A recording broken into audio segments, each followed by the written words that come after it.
2011 తర్వాత గ్రూప్ 1 పరీక్షలే నిర్వహించలేదు. 15 సంవత్సరాలైంది గ్రూప్ 1లు.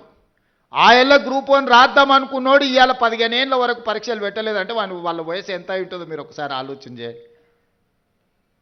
ఇదొక సోషల్ ఇష్యూ కింద మారుతున్నది, సామాజిక సమస్య కింద మారుతున్నది. ఇట్లాంటి వాళ్ళను మీరు విద్యార్థులు అందరూ నిశ్చితంగా గమనించాలి. ఇలాంటి వాళ్ళను ఎక్కడైనా ఎదురుపడితే అడగాలి, ఎందుకయ్యా మా ఉద్యోగాలకు అడ్డం పడుతున్నారు? ఎవరైనా వాళ్ళ ఎన్నికలు ఒక 6 నెలలు ఆగుతారా? వాళ్ళ ఇంట్లో ఓడిపోతే 6 నెలలు కూడా ఒక్కరికి కూడా ఆపకుండా ఉద్యోగాలు ఎంబడెంబడే ఇచ్చారు. కానీ మన పిల్లల ఉద్యోగాలకు వచ్చేటప్పటికి వాళ్ళకు ప్రతిదీ రాజకీయమే.